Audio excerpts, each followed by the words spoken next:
La première image de l'homme libre. Il est 15h30, Nicolas Sarkozy est rentré chez lui quelques minutes après avoir quitté la prison de la Santé.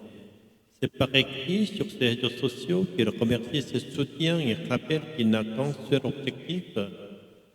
Mon énergie n'est tendue que vers le seul but pour prouver mon innocence. La vérité triomphera. Vive la liberté. Pas de triomphalisme pour l'avocat de l'ancien président. Il y a ce matin la mise en liberté provisoire. Cette décision est une application normale du droit du Code de procédure pénale. C'est une étape. La prochaine étape, c'est le procès en appel. Les juges ont considéré que Nicolas Sarkozy ne se soustrairait pas à la justice. Il n'y pas de risque.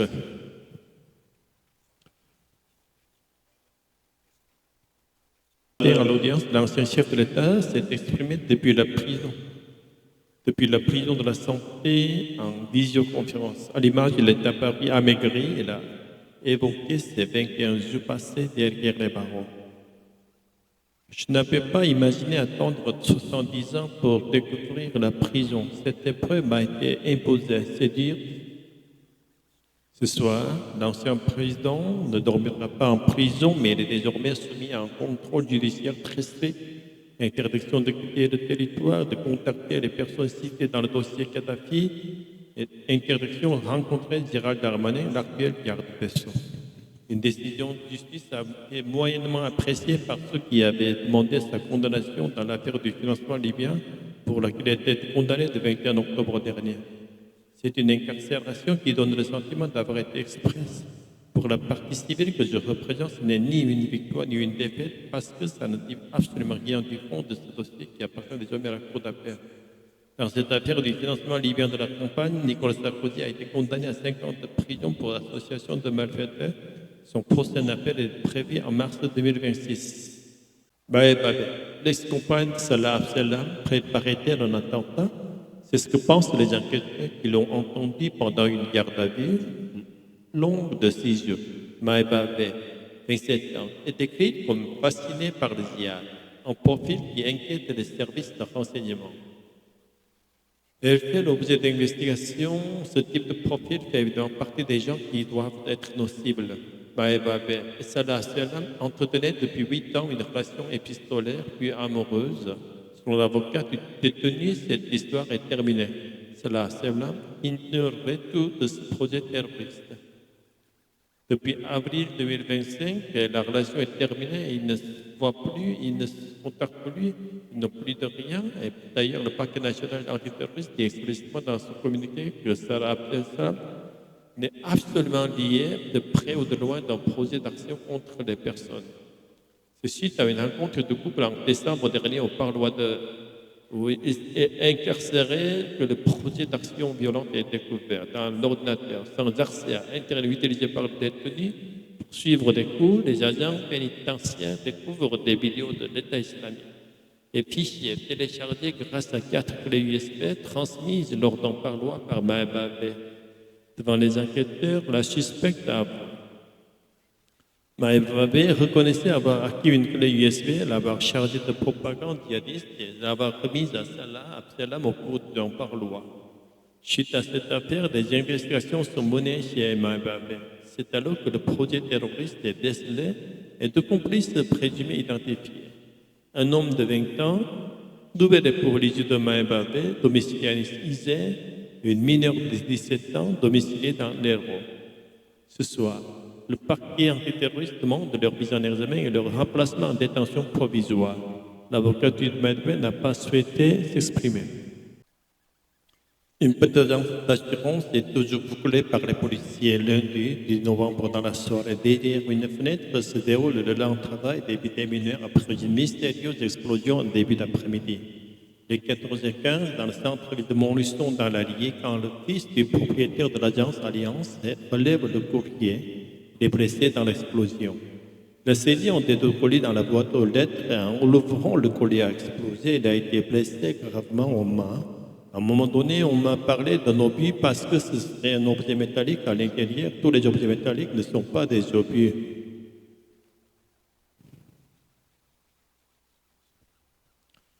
Nous avons pu joindre un voisin, il faisait la sieste lors de l'explosion. L'agence est en bas et moi j'habite dans le bâtiment, mais au-dessus. Les pompiers ont tapé chez moi, ils m'ont dit: est-ce que vous êtes tout seul chez vous? Il y a eu une explosion, un colis piégé. Ce soir, le groupe a réagi dans un communiqué. Alliance condamne avec la plus grande fermeté tout acte de violence ou de comportement criminel dirigé contre ses collaborateurs. Ces opérations, c'est bien. Coïncidence ou pas, une autre agence d'assurance, Alliance, a été prise pour cible à Toulouse la semaine dernière. Cette fois, des vitrines ont été brisées sans faire de blessés. Une planche à bois pour masquer les traces d'effraction, c'est par une baie vitrée que les cambriolés sont entrés dans la salle des ventes de Bayeux, dans le Calvados, dans la nuit de samedi à dimanche 9 novembre. À l'intérieur, ils ont dérobé 88 euros, notamment des bijoux ainsi que plusieurs pièces annoncées à la vente dans un catalogue.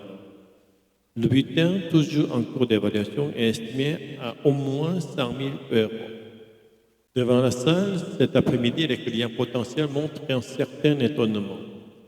C'est dommage parce que les pièces que je voulais acheter sont parties. Je n'ai jamais vécu ça.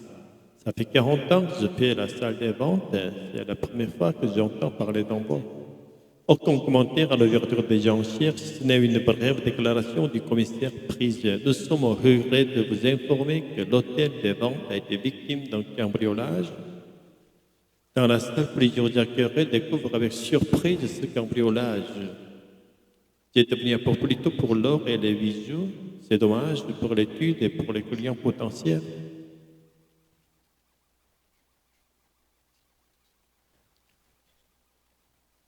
Une enquête a été ouverte par la gendarmerie. Les images des caméras de vidéosurveillance sont notamment en cours d'analyse. À ce stade, aucun suspect n'a été interpellé. 132 villages dévastés. Foumoun n'était pas un typhon, mais un super typhon. Un phénomène climatique d'une intensité rarement observée dans le pays. De toute ma vie, vu que je suis ici, je peux dire que le typhon est le plus violent qu'on ait connu. Le niveau de la rivière a beaucoup monté. De nombreuses maisons ont été endommagées. Sur toute la côte est des Philippines, le même scénario, le glaçant.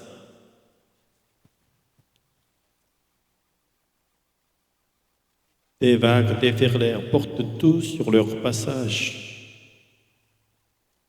Ces terrains atteignent 7 mètres de haut.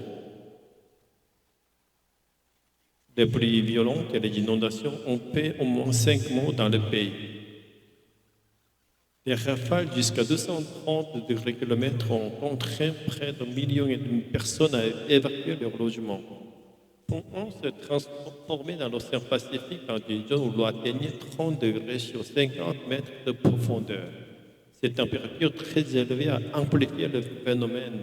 L'air chaud s'est élevé, provoquant une chute de pression.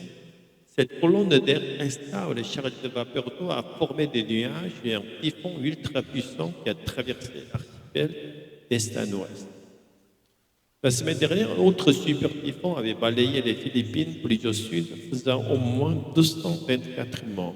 Le réchauffement climatique augmente l'intensité de ces événements et pas leur nombre. On va avoir un nombre stable, voire une diminution. En revanche, quand un ouragan, un typhon ou un cyclone va se développer, la probabilité qu'il atteigne des catégories élevées augmente avec le réchauffement. Le typhon poursuit désormais sa course vers Taïwan, la puissance des vents a nettement diminué. Les machines tournent à plein régime dans cette entreprise située à Igny. Pas vraiment. Aujourd'hui, 2 salariés sur 40 sont en arrêt maladie. L'an dernier, l'entreprise a comptabilisé 177 jours avec au moins un salarié en arrêt maladie.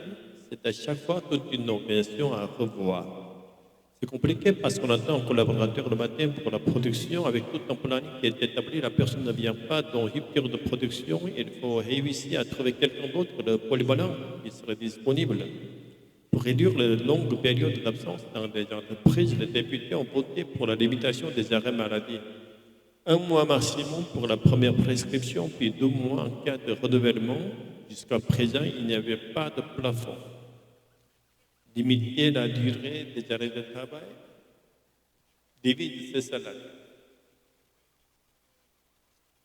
La mesure souhaitée par le gouvernement doit aussi permettre de faire des économies. L'année dernière, les arrêts de travail ont coûté plus de 11 milliards d'euros à l'assurance maladie, un chiffre qui ne cesse d'augmenter depuis 5 ans.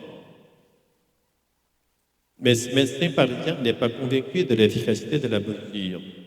Je ne vois pas en quoi ça diminuer le volume global des arrêts de travail. Par contre, ça va augmenter le nombre de consultations, donc les dépenses d'assurance maladie pour les consultations qui auraient été inévitables.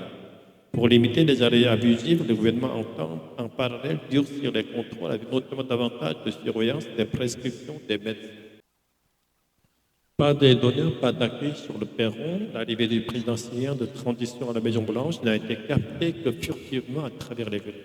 La rencontre entre l'ancien responsable d'Al-Qaïda et Donald Trump n'a fait l'objet d'aucune image officielle, une discrétion inhabituelle de la part du pouvoir américain. L'armée El-Shara a longtemps vu sa tête mise à prix par le FBI.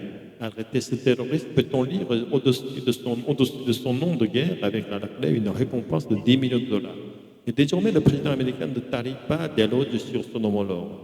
Je pense qu'il fait du bon boulot dans une région compliquée, c'est un dur et on s'entend très bien. Il y a eu beaucoup de progrès avec la Syrie. Preuve de ce rapprochement des images diffusées dimanche 9 novembre par les autorités syriennes où Ahmed al-Shara joue au basket avec 2 militaires américains de haut rang dans une rencontre en apparence décomptée. Un ajustement de situation pour celui qui a combattu les États-Unis en Irak et est passé 5 ans dans une prison militaire américaine. Ahmed al-Shara était alors une figure montante du djihadisme. Depuis, il a renversé Bachar el-Assad. L'année dernière, il lissait son image, troquant sa tenue de combattant pour un costume cravate jusqu'à rencontrer une première fois Donald Trump en Arabie Saoudite en mai dernier. Il veut faciliter la reconstruction de son pays quand le président américain souhaite renforcer la sécurité d'Israël et consolider la paix dans la région. Donald Trump veut empêcher l'Iran et le Hezbollah de se réinstaller en Syrie et d'utiliser à nouveau ce pays comme une tête de pont pour déstabiliser toute la région. Avec ce rapprochement, Donald Trump entend aussi affaiblir Vladimir Poutine en ramenant dans la sphère d'influence américaine un pays qui, sous Bachar el-Assad, avait fait de la Russie son allié numéro 1. C'était une jeune femme souriante d'une vingtaine d'années qui aimait se filmer et poster ses vidéos sur les réseaux sociaux. Plusieurs fois, Biam Cissé avait marqué son soutien à l'armée malienne en uniforme en faisant des saluts militaires. La veille de sa mort, elle filmait sur un marché dans sa ville à Tonka. C'est là qu'elle a été enlevée par des djihadistes, comme le raconte son oncle. Les terroristes l'ont vue en train de filmer, ils pensaient qu'elle était en train de les espionner. Ensuite, son oncle assiste impuissant à son exécution. Au moment de l'exécution, ils l'ont amené sur deux motos, ils étaient 4, ils ont bandé ses yeux, après ils ont tiré sur elle à bout portant. Elle a reçu au total 4 balles dans son corps. Une exécution publique alors que le Mali tout entier vacille. Les djihadistes du groupe de soutien à l'islam et aux musulmans mènent des attaques toujours plus proches de Bamako. Ils visent particulièrement les camions de carburant afin de couper les ravitaillements et d'asphyxier la capitale. Des événements qui rappellent la situation de 2012 quand le nord du Mali était occupé par des groupes islamistes. Les femmes étaient fouettées en cas d'adultère et ne pouvaient ni aller à l'école ni porter un pantalon. Aujourd'hui, à nouveau, les djihadistes s'en prennent à elles.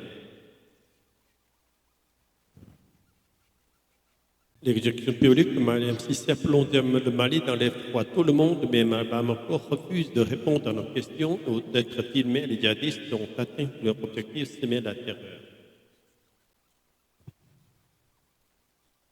Vous n'avez pas pris la parole depuis des semaines. Dimanche 9 novembre, sur France 5, Bruno Le Maire a lancé sa contre-attaque. L'ancien patron de Bercy saurait être le seul bouc émissaire du dérapage des finances publiques. Qu'est-ce que c'est que cet État qui n'est pas tenu? Qu'est-ce que c'est que ce bordel? Ancien Premier ministre et même président de la République, personne n'était parti. Il y a tout juste un an, l'œil du vainqueur avait interrogé Bruno Le Maire sur sa part de responsabilité dans la dette publique. Il nous a envoyé ces SMS laconiques. La vérité apparaîtra plus tard. Depuis, il a subi la fiasco de son retour au gouvernement. Sa nomination a provoqué le départ du gouvernement des Républicains qui dénonce la responsabilité dans l'aide des finances publiques. Je ne connais pas sa responsabilité dans le public de 10 000 milliards d'euros de dette, mais il y est associé, peu importe, il le symbolise. Alors désormais, l'ancien ministre déballe tout. Comme lorsqu'il accuse Elisabeth Borne en 2022, elle annonce une mesure sans même le consulter. J'entends que le Premier ministre a décidé d'augmenter le point d'indice des fonctionnaires. Le coût de la mesure, on en est plein, 7,8 milliards d'euros. Au minimum, vous en parlez au ministre des Finances. Ça n'a pas été le cas. L'entourage d'Elisabeth Borne conteste, rien n'a été fait dans le dos de Bruno Le Maire, les cabinets se sont bien parlé. Cette dépense était compatible avec l'objectif de déficit à 4,4% en 2024. Bruno Le Maire règle aussi ses comptes avec ses anciens collègues qui n'auraient pas pris en compte ces alertes sur le dérive des finances publiques. Quand vous avez à plusieurs reprises au Conseil des ministres dit qu'il fallait réagir, qu'il fallait que les ministres se tiennent et que vous voyez tout autour de la table des sourires narquois, ils en causent toujours. À un moment donné, vous prenez votre plume. 14 courriers ont été envoyés à Matignon, mais aussi à l'Élysée entre 2021 et 2024. Dans cette note directement adressée à Emmanuel Macron, il liste des mesures pour reprendre le contrôle des finances publiques conclues à la main. Notre intérêt politique est de garder l'esprit d'audace et de courage qui est la marque de fabrique. Toute stratégie d'évitement est vouée à l'échec. Pour Bruno Le Maire, le président de la République a ignoré ses requêtes, à commencer par l'adoption d'une loi de finances rectificative. Contacté par l'Élysée, dit être étonné de l'événementialisation de ce courrier et ajoute ceux qui disent que Macron a ruiné le pays, l'aurait ruiné au carré. La commune Pascarès, 6 000 habitants, va-t-elle commander 80 millions d'euros de champagne pour les fêtes de fin d'année? C'est en tout cas le montant indiqué dans un appel d'offres lancé par la mairie, une nouvelle qui choque ses résidents. 80 millions d'euros, c'est énorme, là, en passant. J'ai du mal à comprendre d'où sort l'argent. Je trouve que c'est un petit scandale. Partage un autre. Cette commande servirait à offrir des bouteilles en cadeau de Noël aux personnes âgées. D'autres seraient revendues lors du marché de Noël, selon le maire. Ça ne me gêne pas, parce que c'est censé pour faire plaisir au marché de Noël. Cette élite d'opposition dénonce une dépense trop importante alors que la commune est endettée à hauteur de 29 millions d'euros. Le climat social est un peu plus compliqué. Il n'y a pas de revalorisation des retraites, il n'y a pas d'emploi créé sur le Bacarès. Je pense que les familles qui peinent à joindre les deux bouts en ces périodes très compliquées se moquent un petit peu de ces bulles festives. À l'origine de la polémique, le maire du Bucarest affirme que selon lui, 80 000 euros est un plafond maximum et que le montant total ne sera pas forcément dépensé. Il assure aussi que la commune ne peut se le permettre. Ce n'est pas parce qu'il a vu une crise nationale avec des difficultés qu'il faut pour autant pleurer tous les jours. Le rôle du maire, c'est aussi de cultiver le bien vivre ensemble. Une coupe de champagne, c'est aussi un symbole de convivialité, de rassemblement.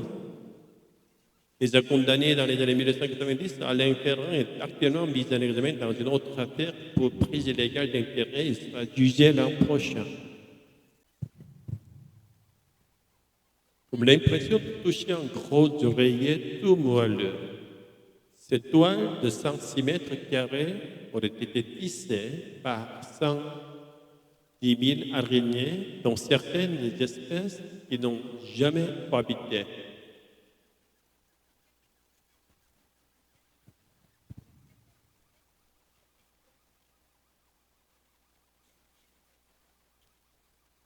Depuis plusieurs mois, il cherche à percer le mystère de la plus grande toile jamais observée au monde. On va essayer de comprendre la vitesse de formation de cette colonie, comprendre depuis combien d'années cette toile est en train de grandir petit à petit. Qui sait, elle a peut-être 1 million d'années, elle a peut-être 10 000 ans. Ce qui frappe, c'est la solidité de la construction. Les fils produits par l'araignée sont un des matériaux les plus résistants au monde. Plus robuste que l'acier, une toile d'un centimètre de diamètre pourrait à elle seule supporter le poids d'un éléphant ou d'un bus. C'est bien pour cela que les derniers sont aujourd'hui au cœur de la recherche. Les gens qui utilisent ces fils veulent essayer de reproduire les qualités des fils de soie d'araignée, mais par d'autres organismes. Les applications qui sont envisagées sont par exemple des applications vers le textile. En médecine, ils sont également testés pour faire des sutures ou des pansements, une araignée tisseuse d'espoir. Dans le bassin minier, un drôle de véhicule circule sur les routes, les 4 roues et la carrosserie d'une voiture, les pédales et le moteur d'un vélo électrique.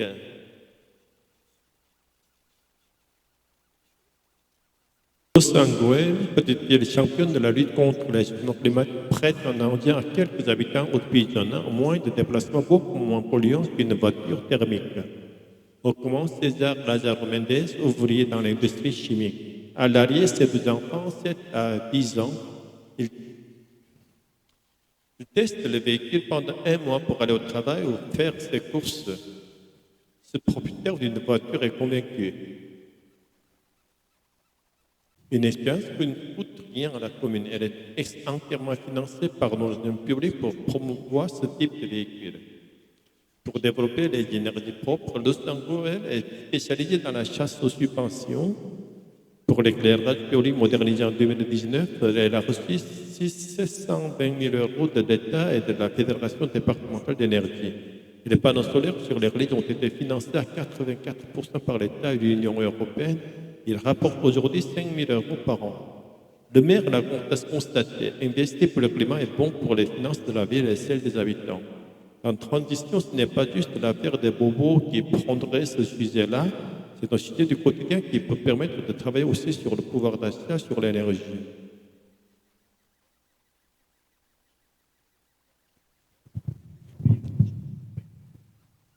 Les économies, justement, les habitants d'une résidence en font. Ici, la mairie avait refusé un premier permis de construire, pas assez ambitieux. Elle a accepté le second pour un immeuble mieux isolé. Elle a tout de suite vu la différence sur sa facture quand elle a emménagé.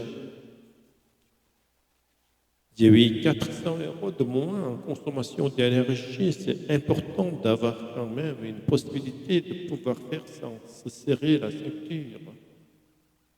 Tous les habitants n'ont pas cette chance. Seuls 15% des logements affichent de bonnes performances environnementales. Des changements dans la ville et aussi dans les champs. Il y a 12 ans, la mairie a mis à disposition des terres à des agriculteurs pour qu'ils testent les bio. Sans ajouter, cette agriculture rejette moins de gaz qui réchauffe la planète. C'est ce coup de pouce qui a permis à David de passer le cap. Ce n'était pas en agriculture biologique, il y avait un collègue sur Los Angeles qui était. On regardait un peu ce qu'il faisait, mais sans prendre vraiment la mesure de ce qu'il a réalisé, dont le fait de réellement le faire soi-même, ça change la perception des choses. Pour le moment, cela a été une étape décisive dans ma transition. Aujourd'hui, ces 40 hectares de légumes sont tous cultivés en bio. La ville ne compte pas en rester là. Prochain chantier, la médiathèque, une passoire thermique qui va être entièrement rénovée. C'est un des lieux les plus existants. Imaginez un trou large de 8 km et d'une superficie égale à celle de la ville de Reims. Une mine à ciel ouvert dans laquelle des engins de plusieurs dizaines de mètres de haut extraient le charbon dont l'Allemagne est aujourd'hui dépendante. Une mine géante qu'on vient voir comme un spectacle. La compagnie privée qui exploite ce site n'a pas souhaité répondre à nos questions.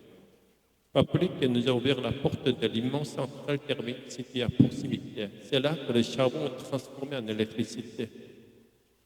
À Niederhausen, il ne faut pas longtemps pour rencontrer d'anciens salariés ou des habitants qui défendent, quoi qu'en coûte, leur centrale.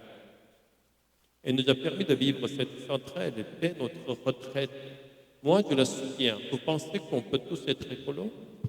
Des fois, il y a de la poussière, de la fumée et de la saleté qui sortent des cheminées, mais je m'y suis habitué. En Allemagne, Niederhausen et sa centrale ne sont pas des exceptions. Depuis plusieurs années, la part de l'électricité produite dans le pays grâce au charbon ne baisse plus. 23% selon les derniers chiffres. L'énergie responsable d'une ONG environnementale. Une honte d'utiliser le charbon. Le charbon, c'est une tonne de CO2 rajoutée dans l'atmosphère. En plus, son exploitation a d'autres conséquences climatiques. Ça détruit la nature, ça occasionne des déplacements de population et ça touche aussi des nappes phréatiques. Mais l'Allemagne a-t-elle vraiment le choix? Peut-elle se passer de ces mines de charbon? Ces dernières années, pour des raisons environnementales, le pays a fermé toutes les centrales nucléaires et les détruit une à une. Une décision lourde de conséquences, l'Allemagne aujourd'hui manque parfois d'électricité et doit en acheter à ses voisins, notamment à la France. Les factures ont flambé. Le kilowattheure est 95 plus cher que dans notre pays.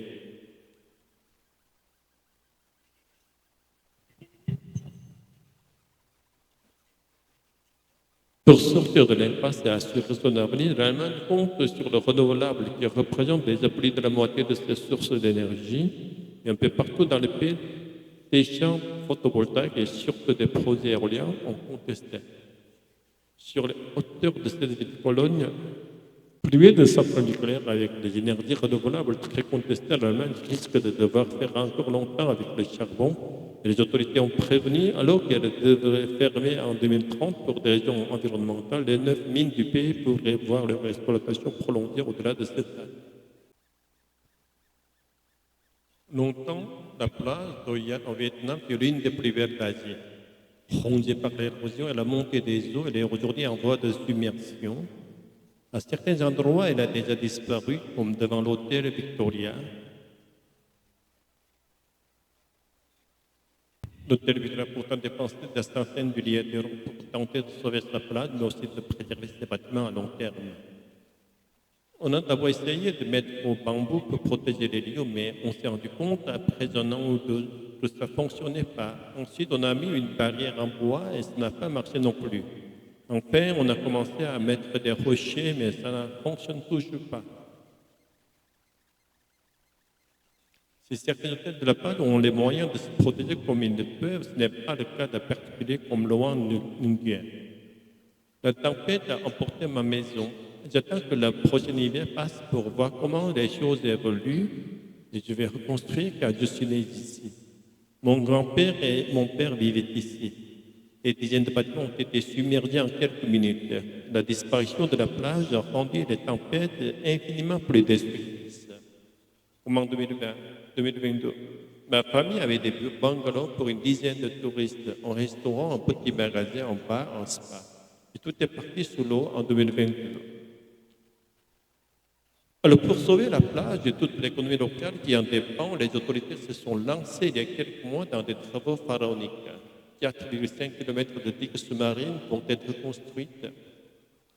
Eric Monon est le directeur local de l'Agence française de développement. C'est lui qui, au nom de la France, a prêté 35 millions d'euros pour financer ces travaux estimés au total à 40 millions d'euros. L'objectif actuellement, c'est de mettre des enrochements au fond de la mer et sur lesquels on va venir poser ce qu'on appelle les brise-lames qui vont permettre de briser l'effet des vagues pour qu'elles aient moins d'action érosive sur la plage. Une fois les rochers largués dans l'eau, les plongeurs se déplacent pour créer une première couche en dur sur laquelle les blocs de béton sont ensuite installés afin de créer la digue sous-marine. Au total, la France finance au Vietnam une quinzaine de projets, 500 millions d'euros de prêts pour aider le pays à s'adapter au changement climatique. Le Vietnam est l'un des pays les plus vulnérables du monde. Et de fait, il fait face à des intempéries, à des niveaux d'intensité d'intempéries que nous aurons demain en Europe. De fait, aujourd'hui, par ces projets, on expérimente un peu les problèmes que nous aurons demain en France.